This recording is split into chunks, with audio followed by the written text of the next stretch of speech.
Gracias, paz y misericordias con todos ustedes, amados hermanos y hermanas en Cristo Jesús. Quien les saluda, mi nombre es Fernando y estamos una vez más aquí trayendo lo que es la palabra de Dios, el mensaje de las Escrituras, aportando a los estudios que el pueblo del Señor tiene y tal vez como hicimos hace un tiempo atrás un video de acción para poder comprender mejor las escrituras. Y a raíz de eso vimos un tema que tal vez nos trajo mucha intriga, mucha confusión, porque tal vez alguno de nosotros ha entendido lo que implica Mateo 24 de diferente manera. Esa vez lo di de manera rápida, sintética, así, porque el video ameritaba eso, pero los hermanos y mi persona mismo pensábamos hacer un estudio acerca de Mateo 24, ¿no? Entonces, hoy vamos a empezar con este estudio de Mateo 24, donde vamos a hablar el tema central, el propósito, si es de la iglesia. Hace un momento, ayer mandé un flyer, hay una invitación para que podamos entender de qué se va a tratar estos 3 días de estudio bíblico acerca de Mateo 24 y también Mateo 25, ¿no? Entonces ahí hacemos preguntas como la siguiente. ¿Mateo 24 es para la iglesia? ¿Será que por enfriarse la maldad, el amor de muchos se enfriará? ¿Aplica este tiempo? ¿O ya pasó? ¿O será en un futuro? Veíamos también si los rumores de guerra, las guerras mismas tendrán su cumplimiento hoy o ya han cumplido o vendrá en un tiempo futuro. ¿Cómo será esa etapa, no? También hacemos preguntas como Mateo 24 dice que uno estará en el campo, uno será tomado, otro será dejado. Una estará en el molino, una será tomada, una será dejada, ¿no? Entonces, eso habla del arrebatamiento, habla de la iglesia ahí. Entonces, todas esas preguntas vamos a hablar en estos 3 días de estudio, hablando acerca de Mateo 24 y Mateo 25, ¿no? Sean bienvenidos al estudio, al primer estudio de Mateo 24 y hoy solamente vamos a tocar introducción a Mateo 24, ¿no?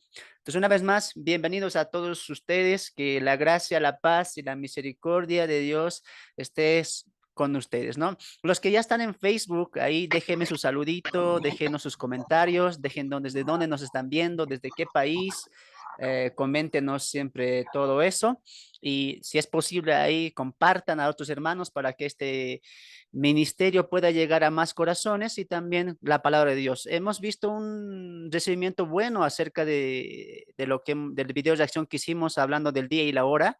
Y esto nos ha dado pie a este estudio que tenemos el día de hoy. Así que bienvenidos. Los que no me conocen, mi nombre es Fernando y vamos a tener hoy la primera parte del estudio de Mateo 24. Si tú no estás con Biblia ahí, eh, por lo menos el del solar utiliza, ¿no? Si tú estás tal vez trabajando en la oficina y este es un tiempo para aprender, ponte los audífonos y empieza a escuchar esto que va a estar increíble y seguramente después de este estudio, tu mente va a agarrar y poder mejor interpretar y aplicar Mateo 24, que a lo largo del tiempo, tal vez por la falta de preparación, por la falta de métodos y principios bíblicos, muchos han desviado esta interpretación al tiempo actual, a la iglesia, a cristianos mundanos, que muchos se van a quedar, la iglesia que se quedará, incluso hemos escuchado, ¿no? Entonces vamos a entrar a nuestro material del día de hoy, que es introducción a Mateo 24.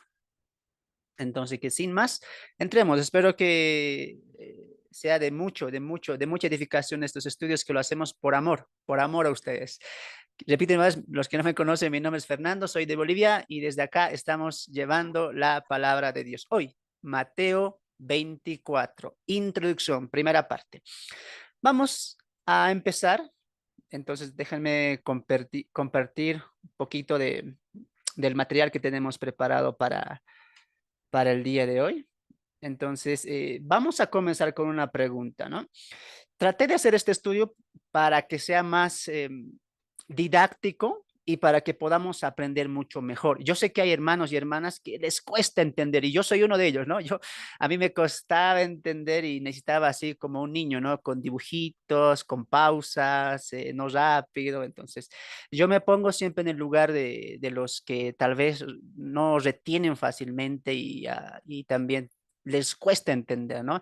Entonces yo soy también uno de ustedes que así empecé, que me costaba mucho entender. Y Mateo 24 es un capítulo muy, aparte que es escatológico, que es tal vez nos cuesta interpretar, nos cuesta entender. Entonces rápidamente, como nos cuesta, como no podemos muchas veces, aceptamos ciertas interpretaciones y aplicaciones que otros dan sin hacer nuestro propio estudio, ¿no? Hoy, por ejemplo, amados, o en esos 3 días de estudios, no es lo que el hermano Fernando interpreta o cómo él hace o cómo él lo aplica o lo interpreta. No, yo te voy a dar pautas y tú vas a discernir si esto es o no lo es. Yo voy a utilizar la palabra y tú al final dirás, sí, aquí veo que hay cimentación bíblica o no. Entonces, yo creo que cada creyente tiene el Espíritu Santo morando en sus corazones y también sabe discernir, ¿no? Cuando algo es bíblico y cuando algo no lo es, ¿no? Entonces, vamos a empezar con una pregunta a todos. Bienvenidos, bienvenidos a Mateo 24. Entonces, empezamos con una pregunta. ¿Por qué 4 evangelios? ¿Alguna vez te has preguntado eso? ¿Por qué tenemos 4 evangelios? Y tal vez, amados, la respuesta que nosotros tenemos que ver a lo largo del panorama de la Biblia es que si tú recuerdas muy bien, la ley que Dios implantó a los judíos, a la casa de Israel, tenía una peculiaridad acerca del testimonio, acerca de los testigos. ¿Recuerdas eso? Dice el texto ahí en Deuteronomio y Levítico también, que en boca de 2 o 3 testigos consta toda verdad. Esa es una ley que Dios colocó, ¿no? Entonces quiero que entendamos lo siguiente ahí, en que ¿por qué tenemos 4 evangelios? Es una muy buena pregunta que tal vez te la van a hacer, tú la has hecho o lo has escuchado, ¿no? Pero antes de entrar a la respuesta, quiero que entendamos una cosa, ¿ya? Si vamos a hablar de los 4 evangelios, amados hermanos, tenemos que entender que Mateo, Marcos, Lucas y Juan son nuestros 4 evangelios que componen parte de nuestro canon bíblico. Y los 4 son conocidos como los 4 evangelios. Pero ¿alguna vez te has preguntado por qué tenemos 4 evangelios? Y tenemos que entender lo siguiente, porque esto se puede dar pie a mala interpretación cuando alguien dice, sí, debíamos tener 12 evangelios porque eran 12 apóstoles, ¿no? Y cada uno escribió aparte el evangelio de Pablo y otros van más allá y dicen, ¿por qué Jesús no escribió un evangelio? ¿Por qué él no escribió nada? Entonces nos hacemos ciertas preguntas, ¿no? Y llevamos la pregunta a lo humano, a nuestra propia condición humana, preguntas humanas, ¿por qué no escribió, por ejemplo, eh, el hermano de Jesús? ¿Por qué no escribió un evangelio? ¿No? ¿Por qué no lo escribió Felipe? ¿No? Aunque ellos tienen un evangelio canónico, supuestamente, pero ese no es bíblico, ¿no? Pero dentro de nuestro canon solamente tenemos 4 y otros preguntarán, pero ¿por qué incluso no apóstoles escribieron en los evangelios, como en este caso Marcos y Lucas? Entonces, amados hermanos, tenemos que entender una cosa, que la inspiración de la Biblia no es por voluntad humana, dice el apóstol Pedro en su segunda carta, capítulo 1, verso 21, porque nunca la profecía fue traída por voluntad humana, sino que los santos hombres de Dios hablaron siendo inspirados por el Espíritu Santo. Entonces, antes de entrar a la respuesta, quiero asentar una cosa. Tenemos 4 evangelios porque Dios así lo quiso. Y ya te he dado al principio el por qué. Tenemos 4 evangelios porque Dios así lo quiso. No es que Mateo o Marcos se levantaron una mañana y con ganas de escribir y dijeron, oye, escribo un evangelio. O Lucas también, quiero investigar y haré mi propio evangelio. No, los 4 evangelios que componen el canon, parte del canon de nuestras Biblias, es voluntad de Dios. Nunca fue voluntad humana. Por lo tanto, cuando hagamos este tipo de preguntas, no lo llevemos al ámbito humano.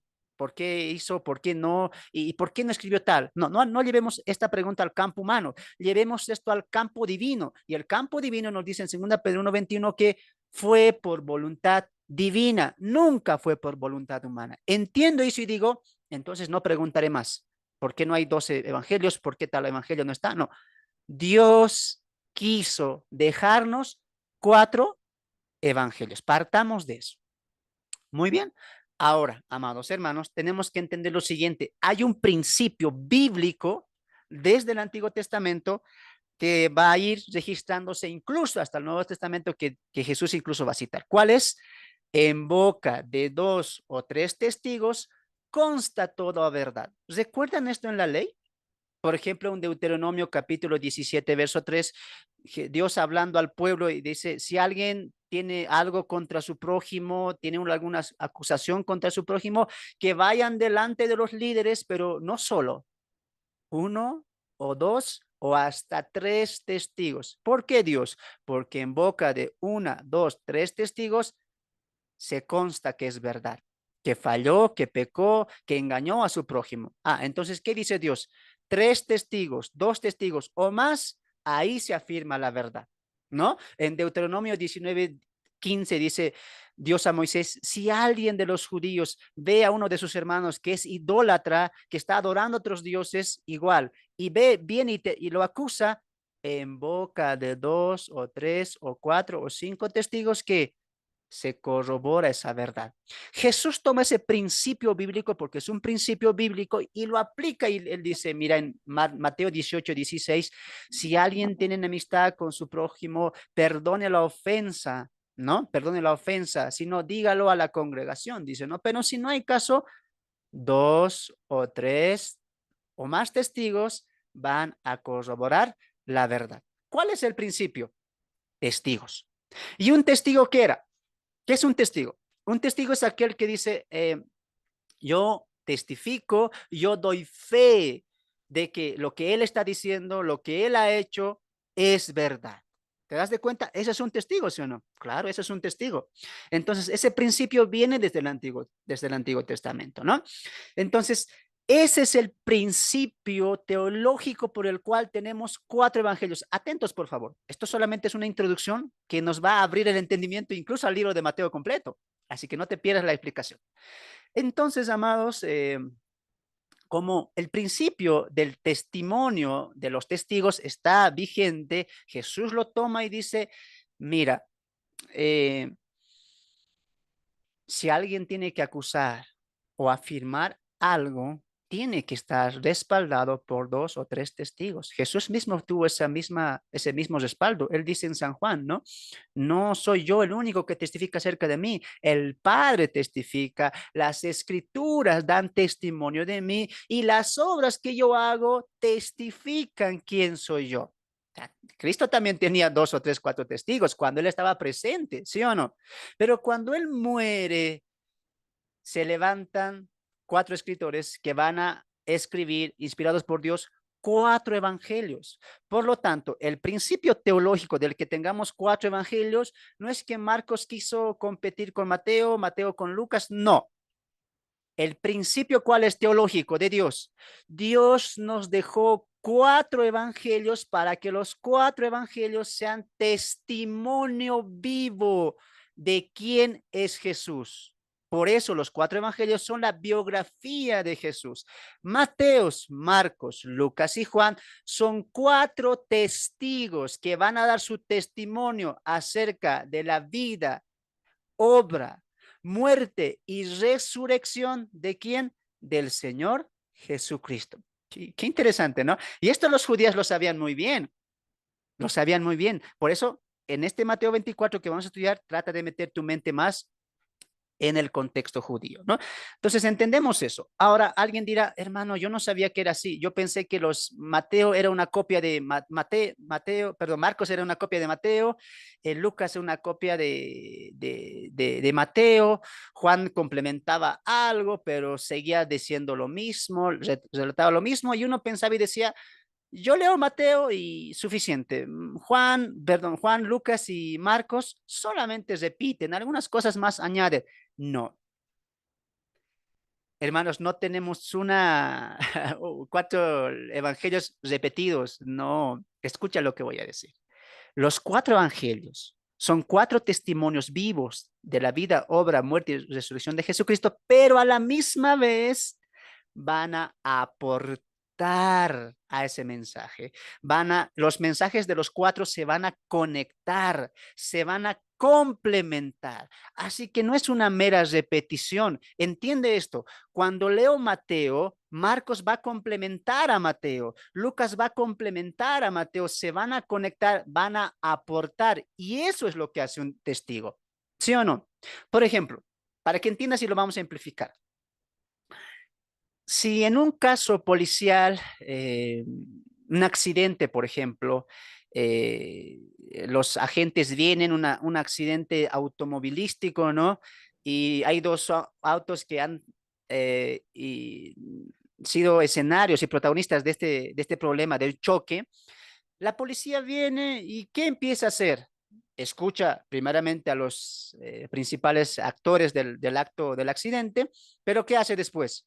Busca testigos, ¿sí o no? Busca testigos.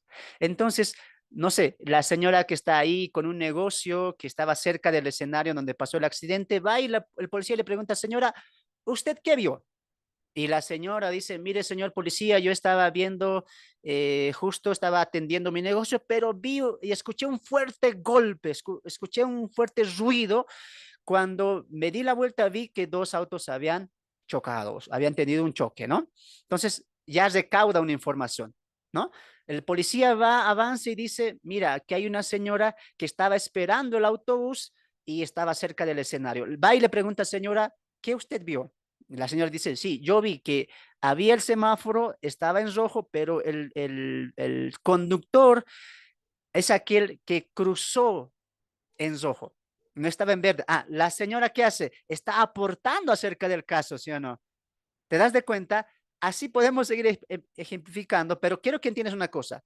Los testigos hablan, aportan, contribuyen acerca de un solo caso. ¿Te das de cuenta? Eso es el aporte de los cuatro evangelios. Mateo, Marcos, Lucas y Juan van a hablar de una sola persona, de Jesús. Los cuatro, pero van a aportar cosas distintas, se van a conectar y también van a ser un complemento. Eso es lo que tú tienes que ver. Entonces, cuando empezamos a estudiar los evangelios, forzosamente, ¿qué tenemos que hacer? Estudiar los cuatro. Sí o sí. Por eso, antes de leer Mateo 24, ¿tú qué tenías que haber leído? Los cuatro evangelios. Y tú vas a ver en este estudio, en especial el día de mañana, cómo los dos evangelios, Marcos, Lucas, nos van a aportar y nos van a cambiar todo lo que hemos entendido mal.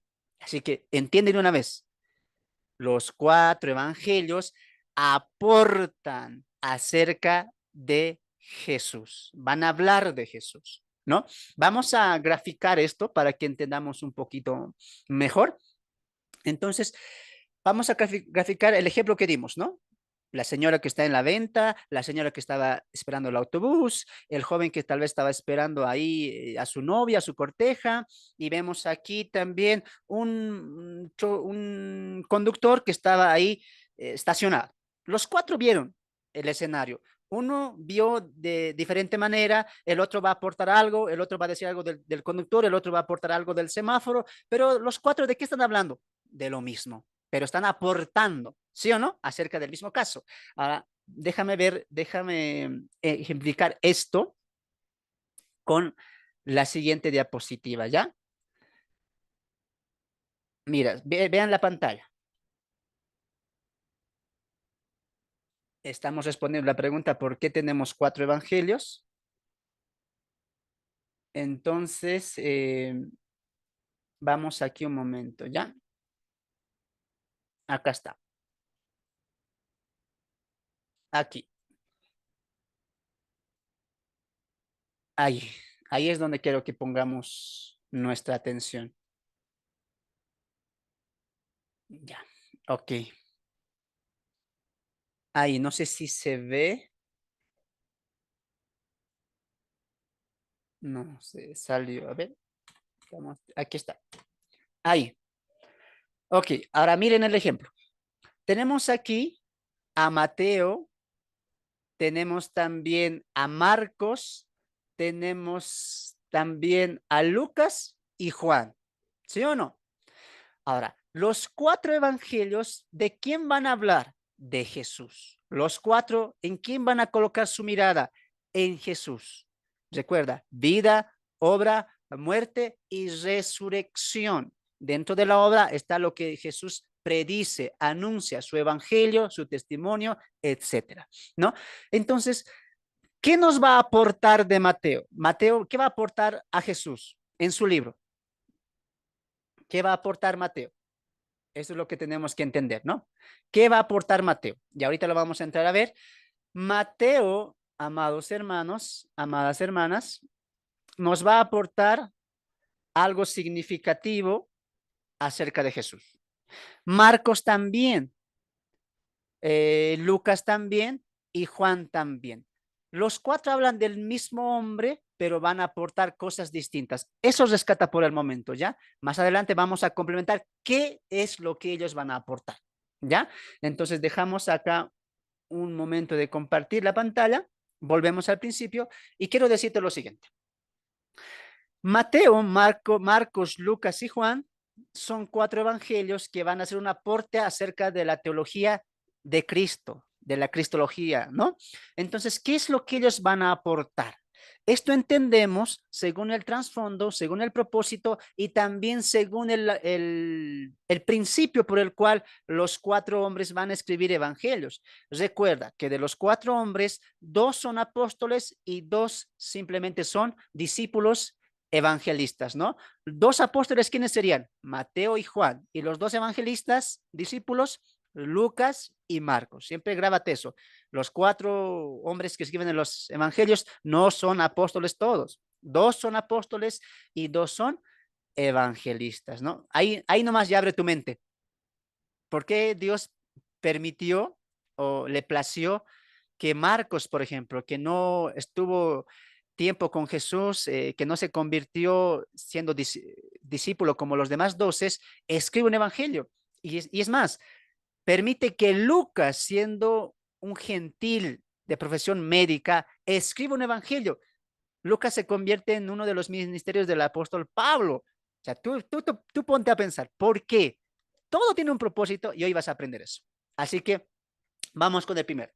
Mateo, amados hermanos, Mateos, tiene un propósito acerca de contribuir lo que Jesús es.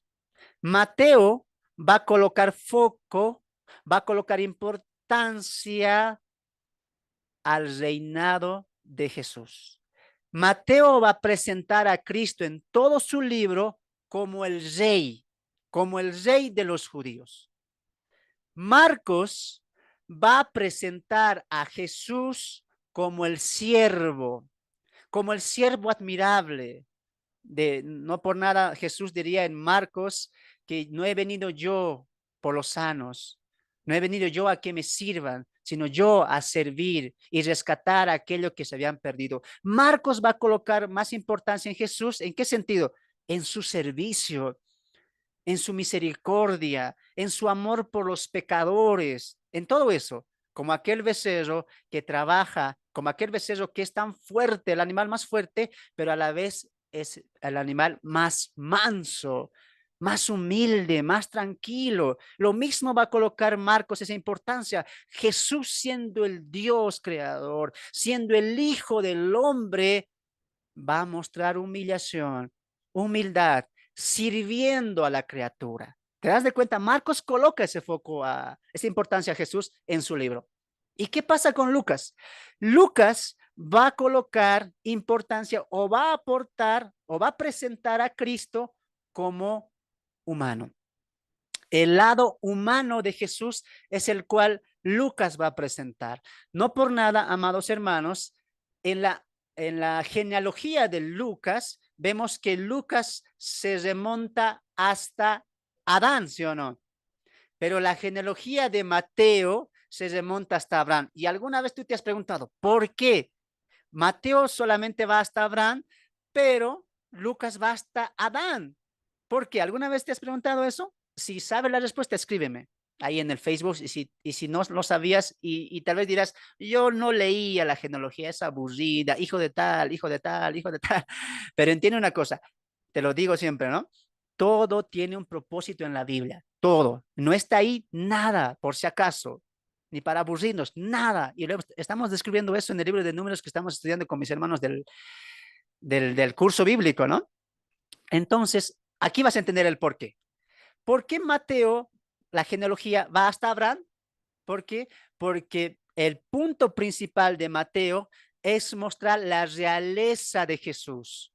Y va a ir hasta Abraham para mostrar que Jesús tiene linaje real. Por eso va a utilizar el nombre de David, de Judá, de Salomón, se va a montar hasta Salmón y Raab, porque la intención de Mateo es mostrar a su audiencia que Cristo es el rey, y para mostrar eso va a ir a su genealogía, hijo de tal, hijo de David, hijo de Salomón, hijo de David, hijo de Abraham, porque Mateo va a colocar importancia. Jesús es el rey, es nuestro rey y tiene descendencia, linaje real, ¿no? Ahora, Lucas va hasta Adán. ¿Por qué? Porque dice, hijo de Adán. Va a mostrar la humanidad de Jesús.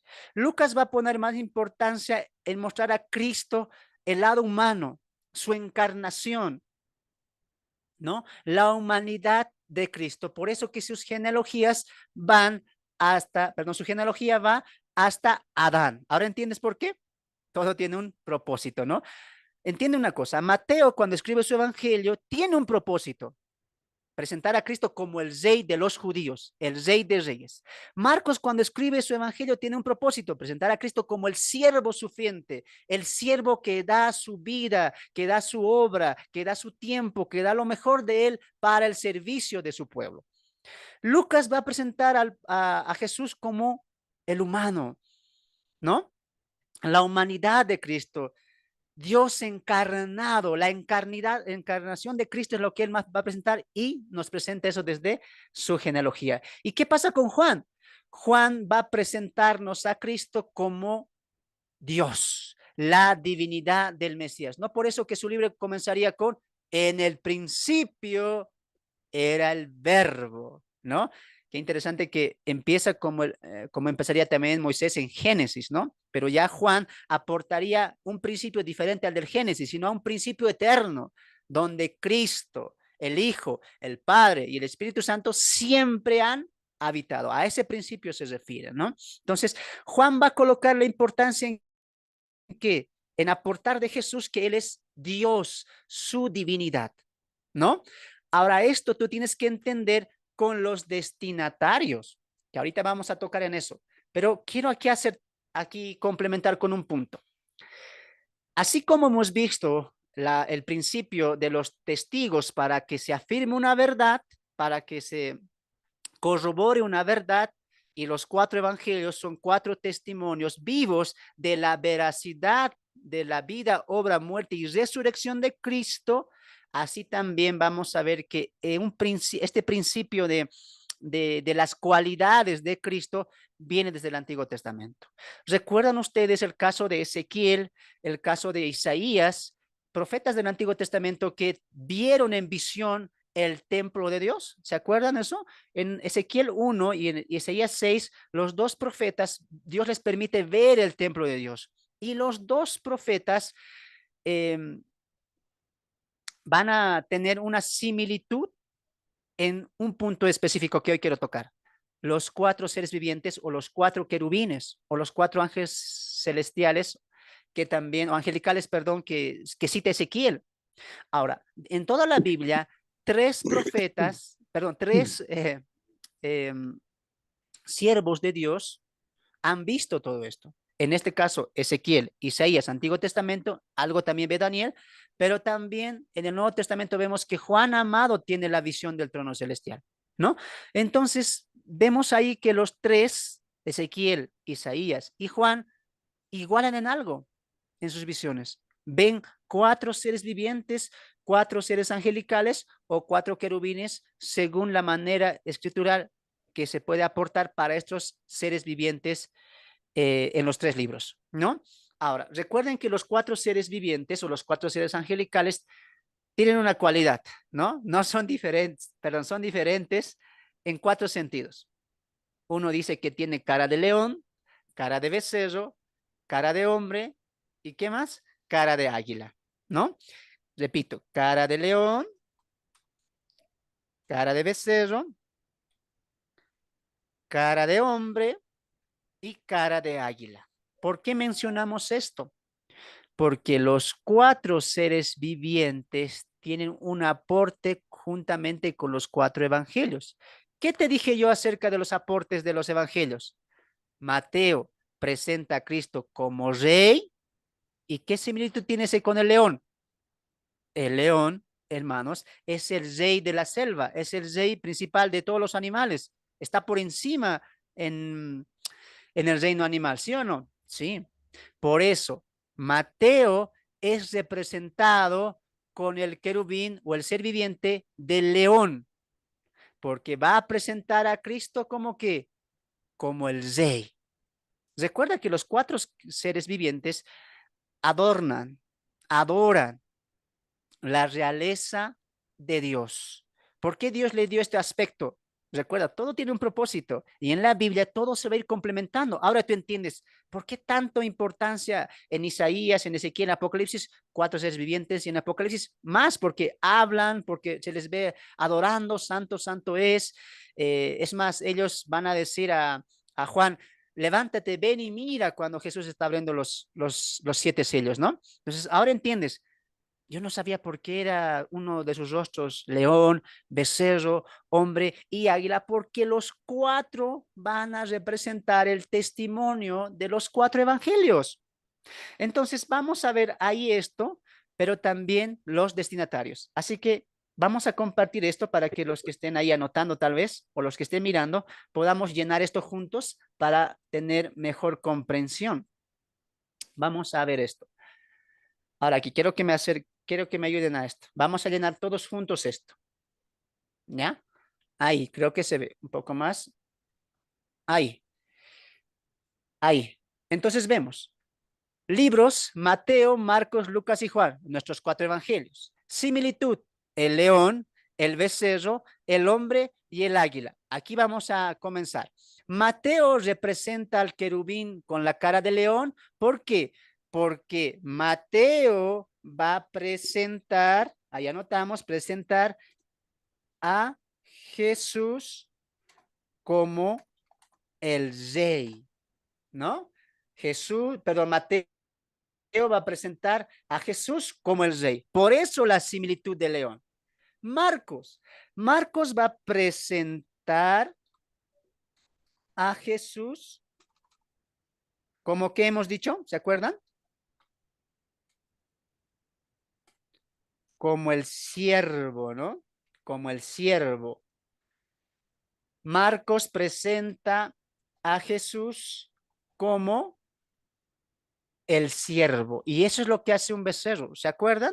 El becerro que está en mano de su dueño, el becerro tenía que estar tirando del molino de piedra para moler los cereales de su amo y no, siendo un animal tan fuerte, era tan manso. Tú le golpeabas y él no reaccionaba, ¿no? Siendo un animal tan fuerte.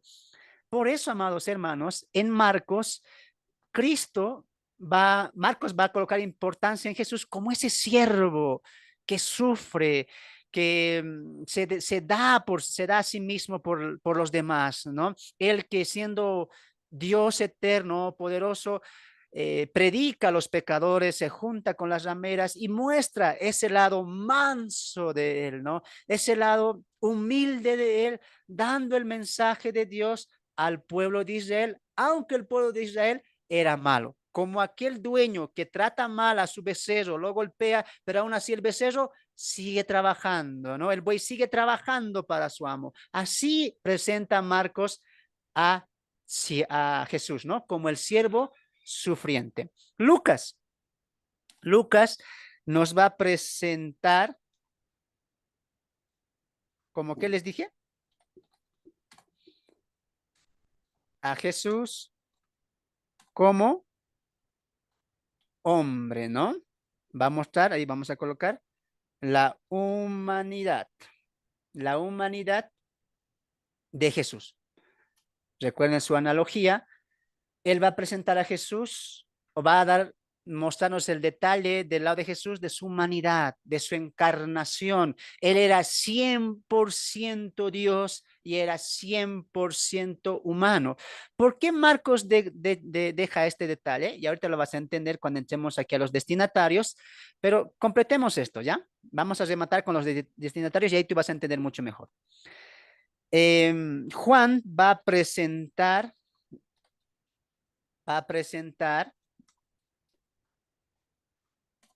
a Jesús como Dios, ¿no? Juan va a poner importancia en la divinidad de Jesús. Ahora sí, esto tú vas a entender a raíz de lo que vamos a ver ahora, ¿ya? El libro de Mateo presenta a Jesús como el rey. Está representado por el querubín con el rostro de león. Ahora, ¿cómo entendemos esto? Por su destinatario. Mira, qué interesante es comprender y saber a qué destinatario se escribió. Porque Mateo no escribió pensando esto será para la iglesia del 2023, para la iglesia, en nuestro caso, Cristo es Rey, para la iglesia bautista. No. Mateo cuando escribe su evangelio tiene un destinatario, porque recuerde que los libros, los evangelios son cartas destinatarias, y como son cartas destinatarias, tienen un destinatario, ¿sí o no? En este caso, ¿quiénes son? Judíos. Mateo escribe su evangelio para judíos. Y ahora vas a ver la conexión. ¿Por qué Mateo coloca importancia en la importancia de presentar a Jesús como rey? Porque los judíos no le aceptaban. Recuerda que ellos mismos rechazarían la autoridad de Cristo como Mesías, tanto así que lo matarían. Cuando Jesús muere, Mateo, inspirado por el Espíritu Santo, escribe su evangelio y dice, Jesús es el rey. Él es el rey de los judíos. Escribe su evangelio para mostrar a los judíos acá que Jesús es el rey al cual ellos han rechazado. ¿Te das de cuenta? Por eso Mateo va a colocar gran amplitud en la venida del Hijo del Hombre, en la venida del reino, en contraste a Marcos y Lucas. Por ejemplo, Mateo va a extender el Sermón del Monte. ¿Alguna vez te has preguntado por qué? Y Marcos y Lucas acortan el Sermón del Monte, acortan el mensaje escatológico, pero Mateo nos da detalles. ¿Por qué pasa eso? Por el propósito. Marcos, como tenía el propósito de presentar a Jesús como el siervo, solamente rescata ciertas cosas del Sermón del Monte. Lo mismo hace Lucas, pero como Mateo va a colocar importancia en el reino y en el rey, va a extender el Sermón del Monte. ¿Ahora entiendes el por qué? Espero que estén abriendo tus ojitos a entender todo esto, ¿no? Marcos va a colocar su mirada en su libro de presentar a Jesús como el siervo. ¿Y a quién? ¿Quiénes son sus destinatarios? Romanos. ¿Por qué? Porque Marcos tenía dos nacionalidades. Era romano, porque Marcos es un nombre romano, pero su segundo nombre hebreo, ¿cuál era? A ver, los del Zoom. ¿Cuál era el segundo nombre de Marcos? O el primero, o el nombre que complementa. ¿Quién se acuerda?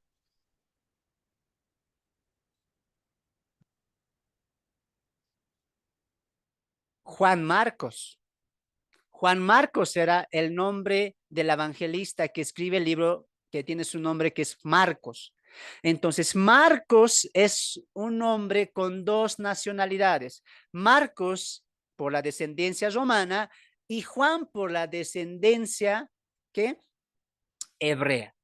Entonces, Marcos, siendo un joven que se convierte después, escribe su evangelio para quién? Para los romanos. Por eso él utiliza su nombre Marcos, porque los romanos no iban a aceptar un mensaje de un hebreo, pero si lo escribe un romano, ellos iban a entender.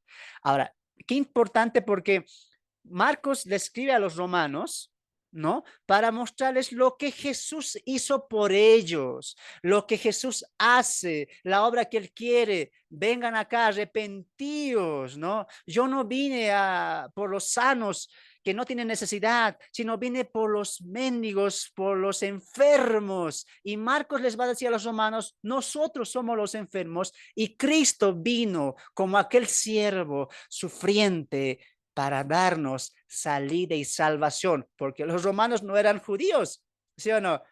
No eran judíos. Por eso, amados hermanos, mira esta conexión. ¿Por qué crees que en Mateo hay tantas parábolas y en Marcos no? ¿Por qué? Porque los romanos no iban a entender las parábolas que los judíos sí sabían muy bien.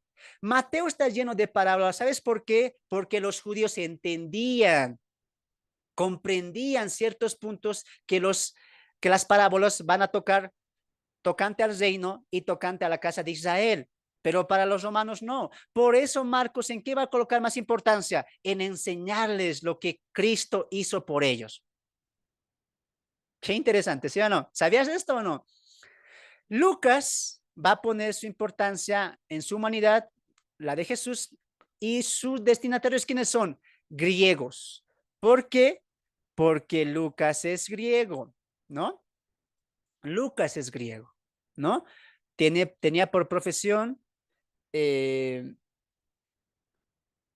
médico, ¿no? Se convierte en uno de los viajes del apóstol Pablo y él va a escribir su evangelio. Él mismo lo dice, ¿no? Yo escribí evangelio porque investigué arduamente. Entonces, él va a colocar esa información, obviamente guiada por el Espíritu Santo, en mostrar la humanidad a los griegos. ¿Por qué? Y esto vas a entender cuando Juan escribe sus epístolas, ¿no? Porque había mucha gente dentro de los griegos que eran mundanos, que eran idólatras, y para ellos algo no podía concebir. Ellos no podían concebir una cosa, que un Dios, perdón, porque ellos tenían muchos, se encarne. ¿Sabes por qué? Porque en un concepto griego de los muchos que habían, algo albergaba sus conocimientos religiosos, que era lo que es carne es pecado. Todo lo humano peca, falla, son pecadores, son criaturas. Pero todo lo que es espiritual, divino, poderoso, majestuoso, glorioso, eso es Dios o son dioses y no pueden mezclarse. Es imposible que alguien que es espiritual, que es un Dios poderoso, se mezcle con la carne, una carne pecadora, sucia, corrupta. En la mente de ellos, de los griegos, que priorizaba más en cuestión de lo religioso? La carne, lo material, pecado. Lo espiritual, lo divino, es puro, verdadero. Entonces, como la predicación del evangelio, ¿cuál era?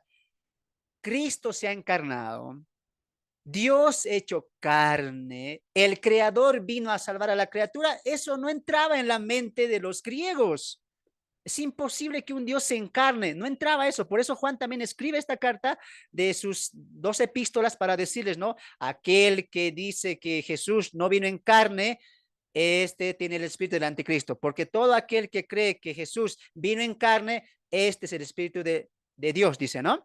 ¿Te das de cuenta? Entonces, había un problema así con los griegos y con el mundo gentil que ya poco a poco están saliendo a evangelizar los apóstoles. Por eso Lucas escribe acerca de su evangelio y apuntando a la humanidad de Jesús para que los griegos, leyendo su evangelio, su libro, comprendieran y entendieran que el Dios santo, que el Dios puro vino a contaminarse con su humanidad por amor a su creación.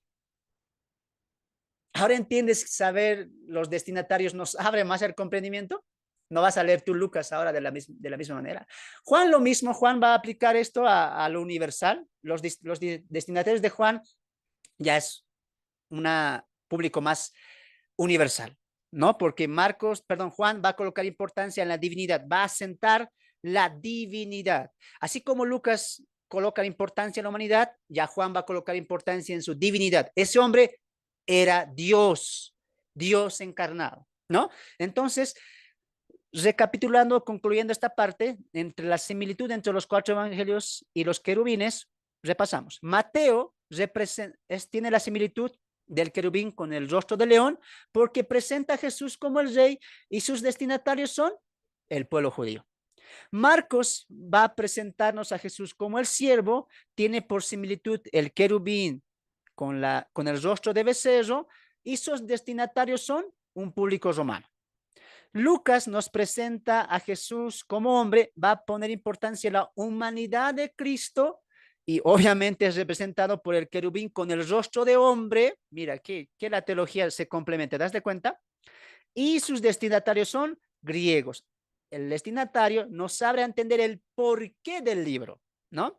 Juan va a tener una audiencia universal a todo hombre, por eso él mismo dice en su evangelio, este evangelio lo escribí para que todo aquel que crea que Jesucristo es la vida, tenga vida eterna, ¿no? Todo aquel que cree, ¿no? Entonces nos va a presentar a Jesús como Dios, la divinidad de Jesús, y está representado por el águila, ¿no? Por la realeza que tiene el águila, por ese dominio que tiene el águila y por características que este animal tiene dentro del mundo animal. ¿Qué tal? ¿Sabían esa información o no? No, hermano, yo sabía que los evangelios eran repetidos. Teníamos que completar 66 libros y decidimos hacer algunos evangelios más, ¿no? Alguien tal vez pensaba así y decía, no leeré Marcos, no leeré Lucas, solo leeré Mateo y lo demás es igual, ¿no? Entonces ahí déjenos en los comentarios, ¿no? Vamos a ir, tener un tiempo de pausa ahí, ¿no? Vamos a ir a los comentarios en Facebook, vamos a ver cómo se está transmitiendo todo esto. Ahí, si hay saluditos también vamos a saludar. Ahí escríbanos, ¿sabían todo esto? ¿Qué tal? ¿Hay algo que tal vez hemos aportado a su conocimiento, a sus estudios? Ahí, ¿no? Vamos a ir saludando ahí. Mi hermana María Gallejo, saludos desde Perú, saludos hermanita, hermana Hermelinda, bendiciones, saludos mi hermana, hermano Jorge, exacto, dice, no sé, está siguiendo la enseñanza. Mi hermana Hermelinda nos dice también eh, su humanidad, ¿no? Hay bendiciones, hay saluditos que están compartiendo, qué bueno. Entonces vamos a continuar, ¿no? Déjenme ahí saber si todo esto les ha abierto más el entendimiento o no. ¿Quién quiere hacer un estudio completo de los evangelios? A ver, escríbanmelo ahí. Ya estamos trabajando en el estudio completo al Evangelio de Mateo. No se pierdan ese estudio también que vamos a detallar Mateo. Y todo lo que te he dicho hoy es una base, nada más de lo que se viene para el libro de Mateo, ¿no? Hermano, ¿por qué estamos haciendo esto? Que el tema no era Mateo 24, pero un buen siervo, un buen maestro, te va a llevar de la mano, ¿no? Paso a paso, poco a poco. Por eso te dije, mi intención no es irme, como quien dice, al grano, al punto. No, es llevarte de la mano para que tú entiendas que la Biblia tiene una hilación, la Biblia tiene una historia que está formando. En este caso, Mateo 24 y Mateo 25 tienen un punto. Ahora tú entiendes. Ahora entiendo por qué Jesús habla de su reino, habla de la casa, habla de la nación de Israel, porque Mateo tiene el punto de presentar a los judíos que Jesús es el rey. Escuchen una cosa, aquí ya tenemos un principio. Mateo no escribe a la iglesia, Mateo escribe a los judíos en un contexto judío, para una historia judía y para un entendimiento judío. Hermanos, ahora sí, entiendo. Entonces no es para mí. Primeramente, lo interpreto como Mateo quiere que lo interpretemos, no como yo, un hermano de la iglesia en Cristo Jesús, por fe y gracia, ahora va a Mateo y dice, lo interpreto así, porque fue para mí. No, una regla de la hermenéutica y la interpretación es los primeros destinatarios y interpretar el texto como el autor quiere que se interprete el texto, no como yo quiero interpretar. Y ese error hemos cometido en la parábola de las 10 vírgenes, ¿sí o no? Que ya dimos el video anterior. Entonces, hay un porqué. Así también como hay un porqué, porque el hermano Fernando hoy te está llevando de la manito, para que entiendas, ¿sí o no? Con calma, con proceso. Por esto son 3 días de estudio bíblico. Mañana estamos con la segunda parte. Pero continuemos. Yo sé que dicen, continuemos, hermano, continuemos. Entonces, dejamos principios claros sentados en nuestro estudio que hicimos hace un momento, ¿no? En esta primera parte queríamos darte el principio y clave de los temas centrales de cada evangelio y también sus destinatarios. También, hermanos, queríamos que coloquemos nuestras mentes y nuestra comprensión ahora en el libro de Mateo. Yo sé que a muchos se les ha abierto el apetito. Queremos Lucas, queremos Marcos, queremos Juan, pero hoy vamos a colocar importancia en Mateo. ¿Qué rescatamos de Mateo de lo que vimos anteriormente? Mateo, judíos. Mateo, Cristo, rey. Simplemente eso. Tema principal, Jesús es rey de los judíos. Destinatarios, a judíos, ¿no? Muy bien, a la casa de Israel. Ahora sí vamos con nuestro contexto de Mateo 24. Grábate eso. Repite una vez más porque sé que así a veces aprendemos. Mateo, tema central, Jesús, el rey de los judíos. Destinatarios, judíos, la casa de Israel. Muy bien, grábate eso, anótate eso muy bien. Entonces vamos a entrar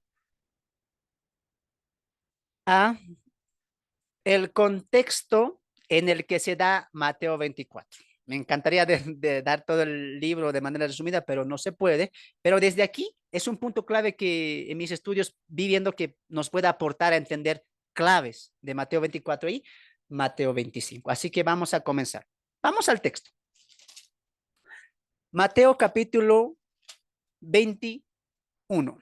Así que desde acá pido que pongas atención. Pon mucha atención, porque desde acá te voy a dar el contexto. ¿Qué estaba pasando? ¿Por qué Jesús va a hablar de todo esto? ¿Qué viene arrastrando? Un error, amado hermano, que cometemos es lo siguiente. Escuchen, por favor. Es interpretar el texto o el libro basándonos en capítulos y versículos. Ese es un error grande. Hermanos, tienen que entender una cosa. Nuestra Biblia Reina Valera tiene muchos defectos. No es completa, no es una copia fiel del original, ¿no? Ahora, en el original no había capítulos, no había versículos, no había títulos. Es que esto a veces hace daño, hermanos, los títulos que colocan, porque dices, Mateo 24, señales santas del fin. Entonces Jesús va a hablar de todo esto, pero por colocar importancia al título, al capítulo y a los versículos, nos perdemos la riqueza del contexto, del trasfondo, de la historia que está llegando a un culmino. Hermano, un método de estudio que te recomiendo si tú eres un líder, pastor, o estás añorando el pastorado y el liderazgo de la predicación de la palabra, obvia. Nunca en tus estudios pongas importancia en el título, en el capítulo y en los versículos. ¿Cómo tienes que ver la Biblia? Como un todo. Mateo es una historia, Mateo es una carta, Mateo tiene un principio y va a llegar a un desenlace, pero cuando se nos divide, aquí Jesús va a hablar de su segunda venida y decimos, esta parte nomás va a hablar, lo demás ya no está hablando y obviamos, no. Mateo 24 tiene una hilación que viene desde el capítulo 1, pero hoy solamente te voy a dar las claves importantes desde el capítulo 21. Pero si leemos todo el libro, te quedarías boca abierta. Así que atentos, repito una vez más, no utilices capítulos ni versículos para interpretar la Biblia. Ve el libro como un todo, como un solo mensaje. Ahora que tú ya sabes, el mensaje de todo Mateo, de los 28 capítulos, ¿cuál es? Presentar a Jesucristo como el rey. Y por lo tanto, ¿de qué va a hablar? Del reino, del rey y de los invitados al reino. Por eso las parábolas. ¿Te das de cuenta? Del rey, del reino y del pueblo que va a entrar al reino. Qué fácil. Cuando sabemos el tema central del libro, podemos aplicar y interpretar mucho mejor. ¿Ya? Entonces, comenzamos. ¿Cómo empieza Mateo 24 en su contexto y en su trasfondo en el libro de Mateo. Jesús hace su entrada triunfal en Jerusalén. ¿Recuerdan la escena? Él entra en un polillo de asno, ¿no es cierto? Como decía la profecía del profeta, y la gente empieza a levantar palmas ahí y empieza a decir, Hosana, Hosana, ¿no? Ha llegado el hijo de David y la gente le aplaudía, la gente le aplaudía. Así fue la entrada triunfal de Jesús, ¿no? Ya los profetas habían predecido eso, pero al día siguiente, él va de camino al templo. Y allí tuvo un encuentro con ciertos grupos religiosos. Recuerda que Jesús, previo a esto, ya tenía un ministerio, ya había sanado, ya había hecho algunos milagros y ya tenía un grupo de seguidores, ¿no? Entonces, ya su fama, ya su nombre, ya estaba corriendo por Judea, ya estaba corriendo por Israel, aunque él no había pisado el templo y la ciudad central de Israel, ¿no? Entonces, cuando él llega, la gente le recibe porque obviamente sabían quién era él, conocían un poco de su ministerio, el cual ya estaba llevando, la gente lo recibe, se cumple la profecía del profeta. Entonces, al día siguiente, él sale. ¿Rumbo a dónde? Al templo, al templo. Y en esa ida de camino al templo, se le acercan ciertos grupos religiosos. El primer grupo que se le acerca, amados hermanos, son los sacerdotes y ancianos. Recuerdan que los sacerdotes son aquellos que estaban encargados del templo, de su administración, ofrendas, sacrificios, etcétera, ¿no? Los ancianos eran hombres importantes que ejercían autoridad. Cualquier caso que se presentaba ante los jueces. Los jueces también eran un grupo religioso de autoridad. Estos dos grupos, sacerdotes, administradores del templo y ancianos, con parte de autoridad en la casa de Israel, se acercan a Jesús, ¿no? Se acercan a Jesús y le van a preguntar. Obviamente las preguntas que ellos van a hacer son de tentación, son para intentar hacer caer a Jesús, ¿no? Y la primera pregunta que hacen ellos es la siguiente: ¿con qué autoridad predicas? ¿Con qué autoridad estás haciendo todo esto? ¿Con qué autoridad tienes discípulos, seguidores y estás trayendo tu predicación?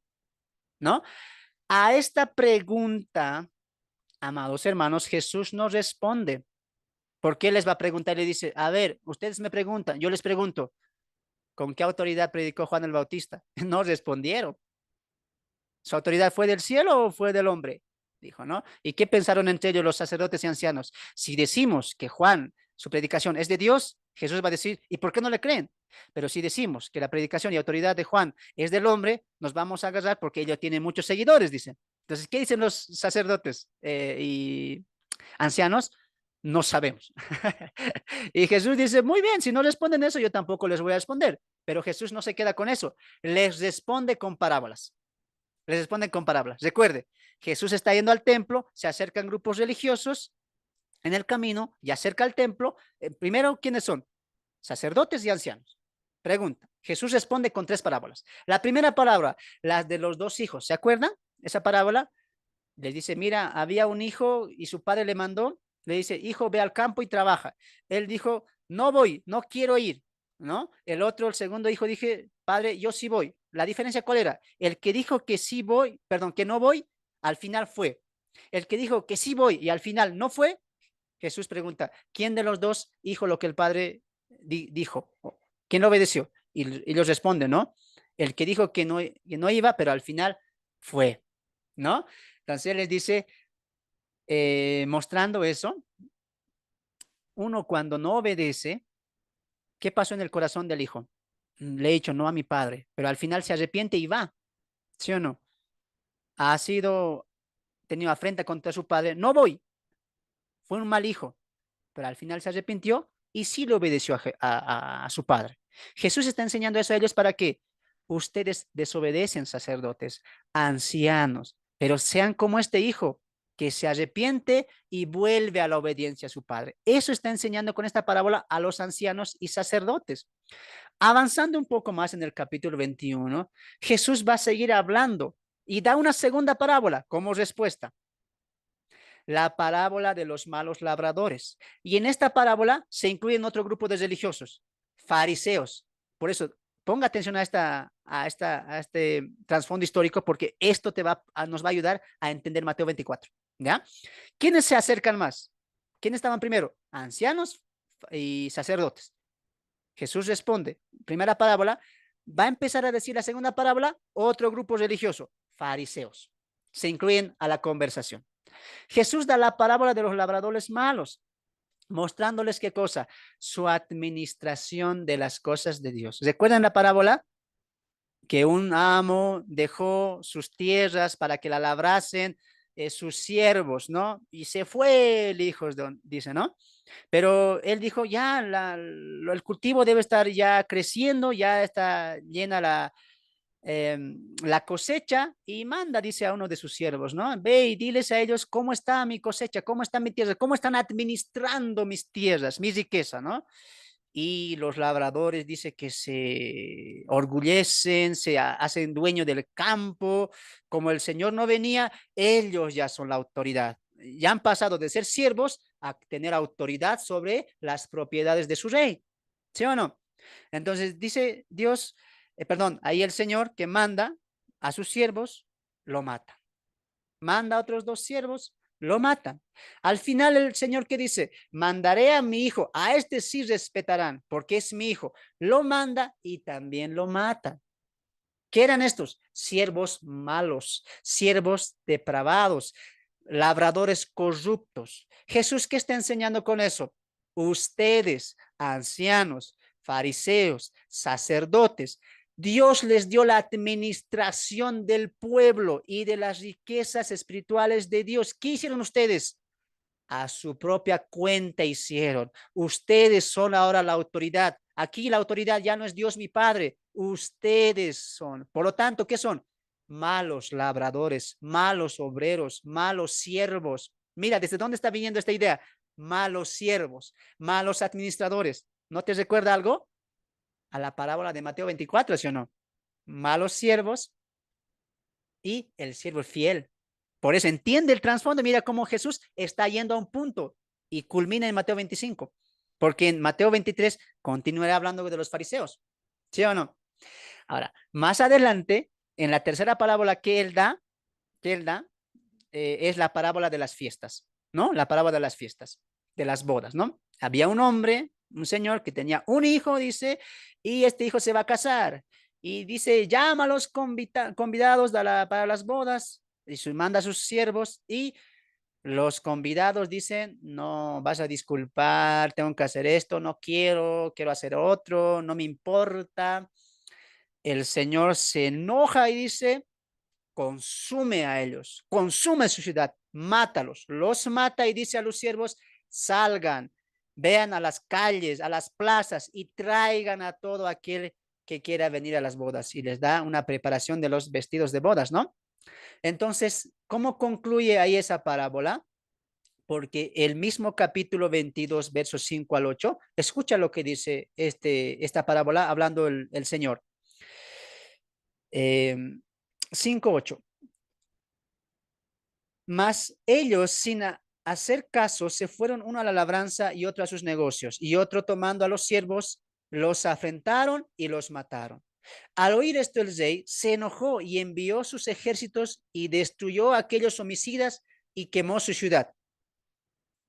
Entonces dijo a sus siervos, las bodas a la verdad están preparadas, mas los que fueron convidados no eran dignos. ¿Qué les está mostrando Jesús ahí a los dos grupos? Ancianos y sacerdotes y fariseos. Que ellos, aunque el reino estaba prometido a ellos, ellos estaban menospreciando el reino. ¿Cómo? Afrentando a Jesús, no creyendo su mensaje. Y ellos lo dicen más atrás, ¿no? Mateo lo refleja más atrás, porque ellos mismos, ¿qué dicen? Por Belcebú haces estas obras. No creían.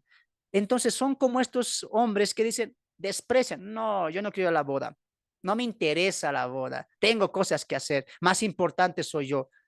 Pero eras convidado, eras un invitado, no, no me interesa. Lo mismo, Los fariseos tenían la promesa del reino, del Mesías, de ser cabeza de nación, pero al rechazar a Jesús, al decirle, por Belcebú haces estas obras, ¿qué están haciendo? Están despreciando, menospreciando el reino que Jesús iba a traer a Israel. ¿Y qué les dice Jesús con esta palabra? ¿Sabes por qué? No son dignos, no son dignos. Qué interesante, ¿no? Entonces Jesús va a ir colocando piezas fundamentales para rematar en Mateo 24 y Mateo 25. Continuemos. Los fariseos, amados hermanos, después de esta afrenta, después de esta conversación, se enojan y dicen, hay que hacer algo con Jesús. Y toman a un grupo, esto es interesante porque mira, tanto era su maldad que van a hablar y unirse grupos que ni se hablaban, porque tenían diferentes doctrinas y diferentes pensamientos. Uno de ellos eran los herodianos y otro eran los saduceos. Los fariseos van donde los herodianos y dicen, vayan donde Jesús y tiéntenle, háganle caer, háganle quedar mal delante de todo el pueblo. ¿Y sabes qué hacen los herodianos? Después traería a los saduceos, pero los herodianos le hacen preguntas a Jesús. En este caso, escuche, herodianos, saduceos y fariseos no se van a dar por vencido. Van a seguir afrentando y queriendo menospreciar y que el pueblo entienda que Jesús era un mentiroso en la mente de ellos. Así que 3 preguntas van a hacer. Los herodianos se le acercan y le dicen, maestro, de buena manera, ¿no? Pero qué mal estaba en sus corazones. ¿Es justo dar tributo al César? Y Jesús sabe, entiende que es una tentación, viene una pregunta doble, dice, ¿por qué me tentáis, hipócritas? Denme la moneda. Y levanta y dice, ¿de quién es el rostro? Del César. Entonces, denle al César lo que es del César y denle a Dios lo que es de Dios. Los herodianos, callados, silenciados. El segundo grupo se acerca y dice, es como alguien dice, no, venciste a los herodianos, ahora nos toca. Se acercan los saduceos y le preguntan, maestro, ya vi, ¿no? Te vamos a hacer una pregunta, ¿no? A ver si a nosotros nos vences. Porque los saduceos no creían en la resurrección, ¿no? Y le preguntan, en la ley de Moisés estaba designado que si un hombre moría sin hijo, su hermano podía casarse con su esposa. Y le preguntan, ¿no? Había 7 hombres, 7 hermanos. El primero se casa con la mujer y muere, y la mujer no tenía hijos, se casa con el hermano que sigue, ¿no? Este también muere y no tenía hijos, y la mujer se casa con el cuarto hermano, ¿no? Con el quinto hermano, con el sexto hermano, así, sucesivamente. Al final, dicen los saduceos, los 7 hermanos se casaron con la misma mujer. Y la pregunta a Jesús, en la resurrección, ¿de quién será esposa esta mujer? Jesús les dice, erráis, erráis en su interpretación, erráis en sus pensamientos. ¿Acaso no habéis leído que en la resurrección ni se casan ni se darán en casamiento? Con esa pregunta ellos querían tentarle, pero Jesús utiliza la verdad de las escrituras. Qué interesante, ¿no? No conforme a eso, el tercer grupo, fariseos. Como diciendo, nos toca a nosotros. A ver, venciste a ellos, venciste a los saduceos, porque el texto lo dice. Mira, déjame leerte lo que dice el texto, mira, para que pienses también que todo está en la Biblia, hermanos. Léanlo ustedes. Capítulo 21 estoy, entré al capítulo 22. Escucha lo que dice el versículo 34. Entonces los fariseos, oyendo que había hecho callar a los saduceos, con la cual pregunta acerca de la resurrección, ¿no? Entendiendo que habían hecho callar a los saduceos, se juntaron a una y ellos arremeten con la pregunta. Y le dicen, maestro, sabemos que interpretas la ley, etcétera. ¿Cuál es el gran mandamiento? ¿Cuál es el gran mandamiento? Y Jesús responde, un pasaje conocido. Amarás al Señor tu Dios con todo tu corazón, con toda tu alma y con todas tus fuerzas. Este es el gran mandamiento, ¿no? Igual nos da el segundo mandamiento que es igual y semejante al primero, ¿no? Entonces, date cuenta, desde aquí, ¿qué está pasando? Quieren hacer caer a Jesús. Quieren mostrar lo que ellos pensaban de Jesús. Mentira, por Belcebú, no es ¿Por qué? ¿Sabes por qué? Porque ellos veían en Jesús, ¿sabes qué? Un hombre que iba a revelar lo que ellos tenían. Un hombre que iba a subir a lo alto, y los fariseos, saduceos, ancianos, sacerdotes no querían perder eso, porque los fariseos eran tomados tan importantes en el pueblo, eran vistos como hombres prudentes, ejemplares, de autoridad, lo mismo los ancianos, lo mismo los saduceos, lo mismo los escribas. Pero Jesús, cuando vieron a Jesús, este nos quiere quitar el trono, nos quiere quitar la autoridad con lo que él está predicando y hablando, y mucha gente le está siguiendo. Y la idea de ellos era desprestigiar a Jesús. Por eso lo van a matar también, utilizando falsos testigos, ¿sí o no? Para que el pueblo arremeta y pida la crucifixión de Cristo. En Jesús, ¿qué veían? Un enemigo que les iba a quitar la autoridad, que ellos, por su terco corazón, habían colocado en el pueblo, desechando, colocando a un lado la autoridad de Dios y colocándose ellos como autoridad. ¿Ahora entiendes por qué más adelante les va a tratar en Mateo 23 de esa manera? Entiende por eso, ¿no? Entonces llegamos a Mateo 23. ¿Cuál es el contexto? Escucha, en el templo, Jesús hablando con grupos religiosos, el pueblo está ahí, incluidos discípulos, empieza la confrontación. Primero, sacerdotes, ancianos, se suman los fariseos, se suman los herodianos, se suman los saduceos. Jesús está ahí hablando con ellos y escucha lo que pasa después. 23:1. Entonces habló Jesús a la gente y a sus discípulos diciendo, esta es la escena. Jesús, ¿con quién está hablando? Con los grupos religiosos. Termina de hablar y de dar el gran mandamiento, y el segundo también, y Jesús, de esta audiencia de religiosos perversos, pasa al público y a los discípulos, y a ellos les va a hablar en el mismo contexto. Así como cuando él hablaba con los fariseos, saduceos, ancianos, sacerdotes, y el pueblo escuchaba y los discípulos escuchaban la conversación, ahora Jesús va a hablar con el pueblo y los discípulos, y los sacerdotes, fariseos, saduceos, ¿qué van a hacer? Escuchar. Y mira lo que Jesús va a decir. En todo el capítulo 23, Jesús les va a enseñar el corazón de los fariseos, el corazón de los grupos religiosos. Ahora, tienes que entender una cosa, porque Jesús, ¿cómo empieza? Todo lo que les diga a los fariseos, háganlo, cúmplanlo, porque es verdad, pero no imiten sus obras. Entonces, quiero que entiendas lo siguiente. Fariseos, sacerdotes, ancianos, escribas, sí enseñaban la ley, pero no la cumplían, no la obedecían. ¿Qué es eso? Hipocresía. Por eso en todo Mateo 23, ¿cómo les llama? Hipócritas, hipócritas, hipócritas. Esa es la palabra clave del capítulo 23. ¿Y a quién está acusando Jesús? A los fariseos. ¿Y a quién le está enseñando esto? Al pueblo. Delante de los fariseos, escribas, sacerdotes, etcétera. Entonces, en los versos 13, 14, 15, 23, 25, 27 y 29, Jesús les va a decir, ay de vosotros, fariseos y escribas, apuntándole a ellos, pero enseñándole al pueblo qué cosa, su corazón. Ellos son hipócritas, ellos son víboras. Solamente escucha lo que dice uno de los versos. Mira el verso 15. Ay de vosotros, escribas y fariseos, hipócritas, que corréis mar y tierra para hacer un prosélito, y una vez hecho, lo habéis hecho peor o dos veces peor, merecedor del infierno. Escucha otra declaración de Jesús. Ay de vosotros que guiáis ciegos, que decís, si alguno jura por el templo, no es nada. Pero si alguno jura por el oro del templo, mira, su corazón estaba en lo material. Jesús les va a decir en sus caras, delante del pueblo, la verdad de sus obras. Y lo que sus obras reflejan es lo que hay en su corazón. Pueden hablar del templo bien, enseñar la ley bien, etcétera, pero no lo practican, no lo hacen.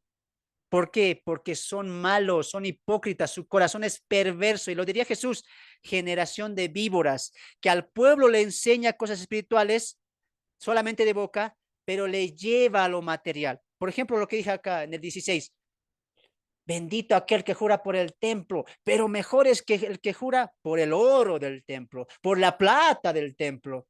¿Te das de cuenta? Mira, otra declaración en el 23.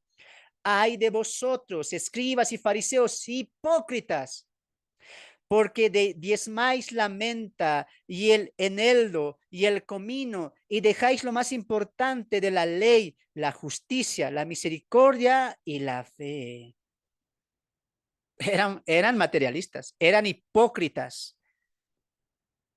Comprendían la ley, pero no la entendían. Este era el corazón de los fariseos, de los religiosos. ¿Ahora entiendes por qué? Se suman sacerdotes, ancianos, escribas, saduceos, herodianos, etcétera. Que el pueblo decía, ellos son nuestros líderes, ellos nos enseñan la ley, ellos son hombres de Dios, varones de Dios. Jesús se acerca y dice, no, estos son hipócritas, son malos siervos, son malos labradores, han desviado al pueblo del corazón de Dios al corazón del hombre, colocándose ellos como autoridad.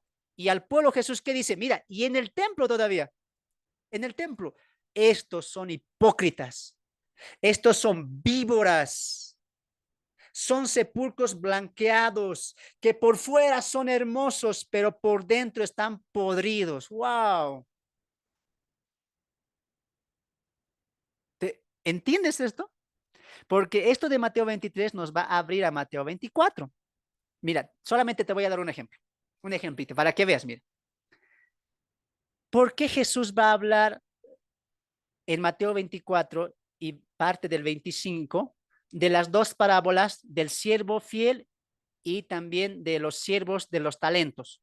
¿Cómo concluye las dos parábolas? Siervo malo, arrojadle ¿a dónde? Al infierno, donde será el lloro y el crujir de dientes. Lo mismo acaba la parábola de los talentos, ¿sí o no? Porque Jesús está mostrando la mala administración de los religiosos. Jesús no concluye y dice, generación de víboras, ¿quién nos librará del infierno? Muy bien, pero continúa. Así va a ser su castigo, así va a ser su destrucción, en donde ese lloro y el crujir de dientes, siervos malos y negligentes. ¿Ahora entiendes por qué Jesús está tocando esto? Porque esta idea va a continuar a los discípulos. Los discípulos vienen con una idea.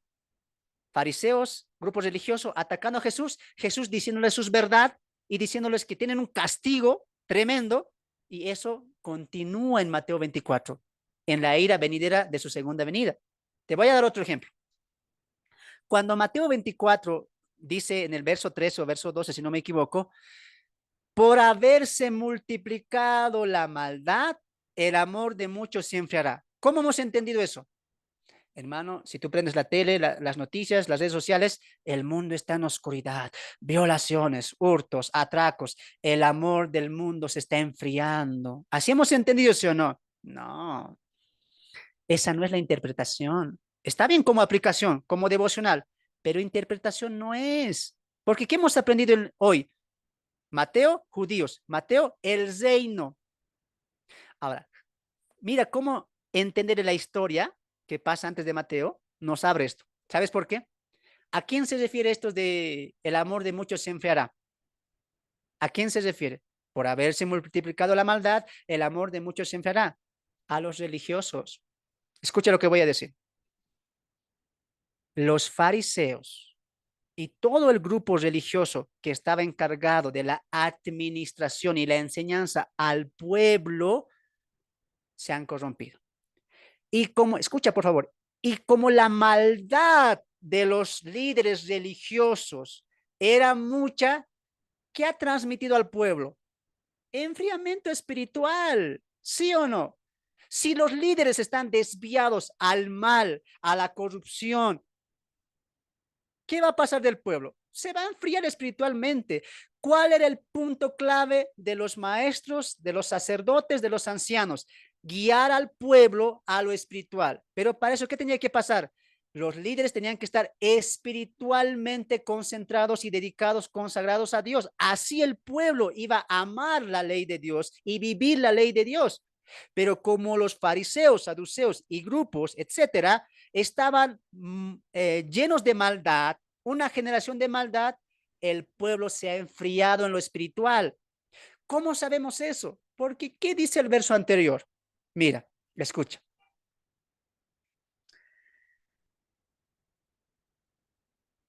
11. Y muchos falsos profetas se levantarán y engañarán a muchos. Y después, ¿qué dice? Y por haberse multiplicado la maldad, el amor de muchos se enfriará. ¿Cómo se va a enfriar el pueblo de Israel? Por sus falsos profetas, por sus falsos líderes. Ah, hermano, no aplicaba a la hambre, a la persecución, a que el papá ya no le quiera a su hijo, los hijos están matando a sus padres. ¿No aplicaba eso? No, aplica a la mala administración de los líderes de Israel, que por culpa de su maldad, del incremento de su maldad, el pueblo se ha enfriado.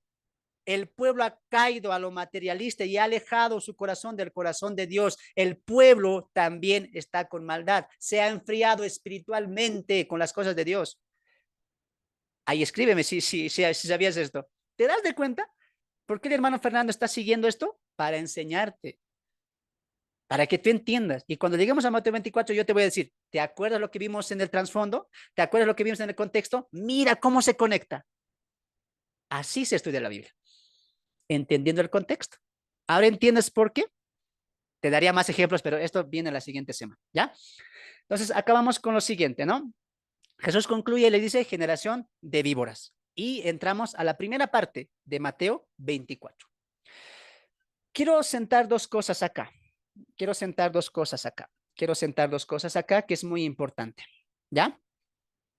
El texto base en todo lo que va a girar Mateo 24 y Mateo 25 es el verso 3. Es el verso 3. Así que acompáñenme a esto que vamos a ver. Tenemos un poquito de tiempo. Yo sé que esto es un poco largo, pero tengan paciencia. Tengan paciencia, ya estamos por acabar, ¿ya? Quiero acabar la introducción. La siguiente semana entramos directamente ya a Mateo 24 y vamos a responder una de estas preguntas, ¿ya? Vamos acá. Mateo 24 tiene por base el verso 3, ¿ya? Texto base en la cual va a girar todo Mateo 24 y 25. Es el verso 3 y dice, y estando sentado en el monte de los olivos, los discípulos se le acercaron aparte diciendo, dinos cuándo serán estas cosas y qué señal habrá de tu venida y del fin del siglo. Este es el texto clave para entender Mateo 23, 24 y 25. Ahora, vamos a fraccionar esto en tres cosas, tres partes, ¿ya? Ojo que la pregunta son dos, ojo, algunos la dividen en tres. Yo creo y me apego a que son dos preguntas, nada más. Son solamente dos preguntas. Pero acá, hermanos, lo he dividido para que comprendamos mejor. Repito, yo sé que a algunos que les cuesta todavía comprender y para los que ya saben, qué bien, qué bueno, pero pongamos mente en aquellos que todavía están comprendiendo y quiero ser detalloso, con calma y pausado. La pregunta es, ¿cuándo serán estas cosas? ¿Qué señal habrá de tu venida? ¿Qué señal habrá del fin del ciclo? Entonces, esa es la pregunta, ¿no? Vamos a nosotros parafrasear esto, aunque esto lo dicen otras versiones como la NTVI y la traducción lenguaje actual. ¿Cuándo serán estas cosas? ¿Cuándo será destruido el templo? Porque Jesús predice la destrucción del templo, ¿no? ¿Qué señal habrá de tu venida? ¿Cómo sabremos que tú vendrás otra vez? ¿Qué señal habrá del fin del siglo? ¿Cómo sabremos que ha llegado el fin del gobierno? Que lo vamos a explicar la siguiente semana. De estas preguntas, todas se han respondido.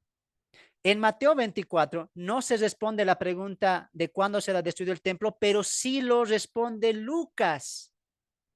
Eso vamos a ver la siguiente semana. ¿Ya? ¿Cómo sabremos que tú vendrás otra vez? Eso sí responde Jesús desde el Mateo 24, verso 4 hasta el 28 y va a dar detalles. ¿Cómo sabremos que será el fin del gobierno humano? Mateo 25 y Mateo 24 y Mateo 25. Ahora, fin del siglo, repito una vez más, como lo dije en el anterior video, no es fin del mundo. La Biblia no habla de un fin del mundo. habla del fin del sistema de este mundo, que está gobernado por un gobierno humano y por un poder espiritual demoníaco que es Satanás.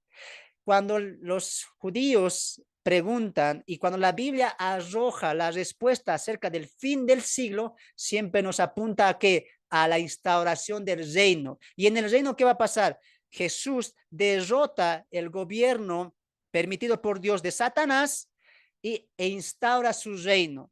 No hay más reinos de hombres gobernando el mundo, sino Cristo va a gobernar el mundo. Por eso los hebreos le preguntan, ¿no? Los discípulos, ¿cuándo será el fin del gobierno? Porque ellos querían saber cuándo Él vendrá e instaura el reino y ellos dejen la opresión de la nación romana por la cual estaban sometidos en ese entonces.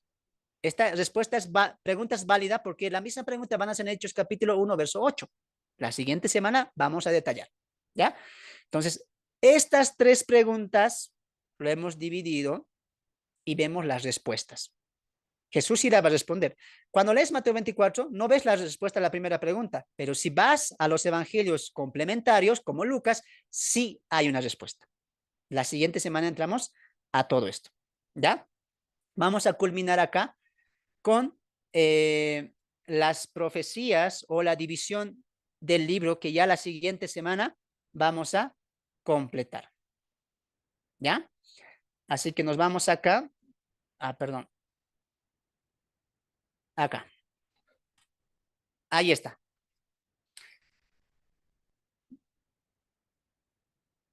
Creo que no lo estoy compartiendo. A ver, permítanme. Sí, ahora sí. Vamos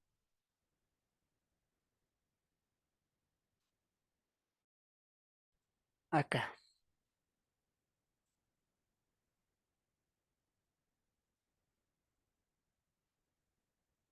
Muy bien, aquí vamos a ir, ¿ya?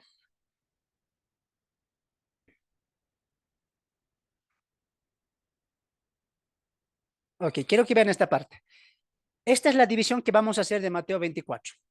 La primera es la destrucción del templo. La segunda, la pregunta de los discípulos. La tercera, la respuesta de Jesús. La cuarta, señales antes de su imponente regreso. 5, ilustraciones de la etapa final. Y por último, el rey ha vuelto. Muy bien. Pongan atención que con esto finalizamos. ¿Ya? En esta primera parte, amados hermanos, en esta primera parte vamos a distinguir lo siguiente. La primera, la destrucción del templo. Jesús va a predecir eso.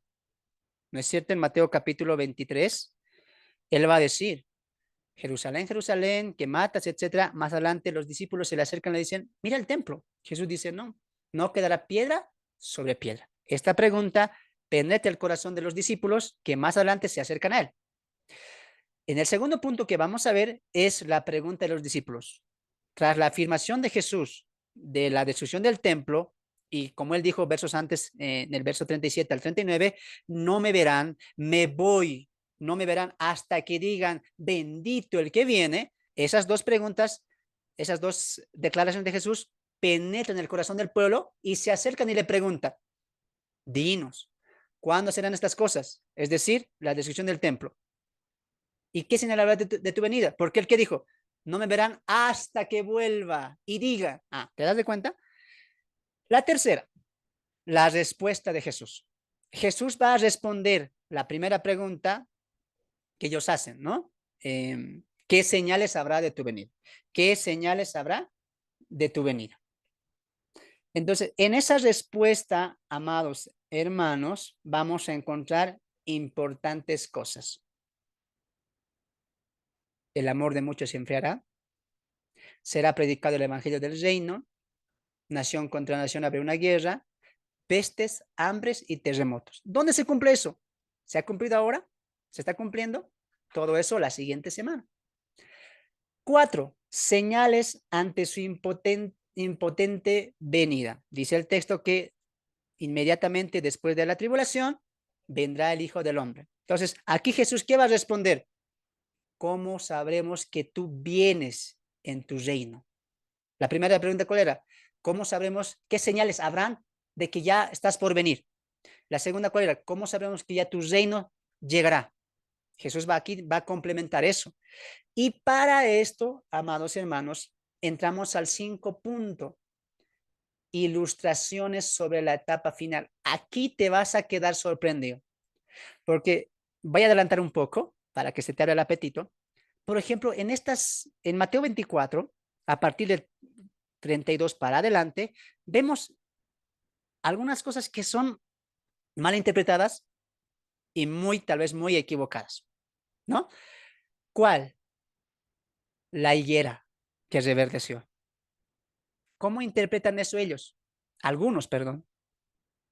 Es Israel reverdeciendo en el año 1948. Esa es una señal de la segunda venida, de que Cristo ya viene, porque la higuera es Israel. ¿Será eso cierto? ¿Será eso verdad? ¿Será que eso apunta a la reconstrucción de Israel como nación por la ONU en el 48?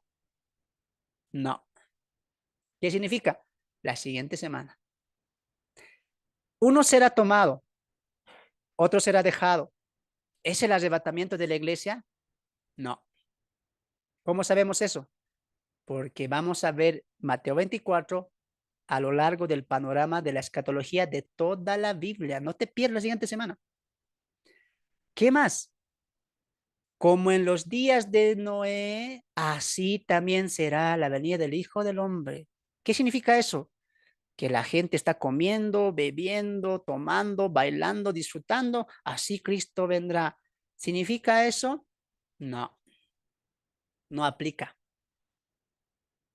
Cristo va a ir a un punto. Y miren acá cómo lo coloqué. Por eso este te va a abrir ilustraciones. Creo que ya con esto lo están entendiendo. Ilustraciones de la etapa final. Jesús va a dar ilustraciones. Y dentro de estas ilustraciones, ¿qué está? 3 parábolas. Siervos, vírgenes y talentos. ¿Qué va a utilizar el Señor? El Señor desde el versículo 32, ilustraciones para mostrar un punto. ¿Cuál punto va a ser ese? Las siguientes, perdón, el día de mañana vamos a entrar a todo eso, ¿no? Y por último, conclusión, el rey ha vuelto, ¿no? El rey ha vuelto, que culmina en capítulo 25. Bien, amados hermanos, hasta aquí hemos llegado. Solamente esta es la primera parte.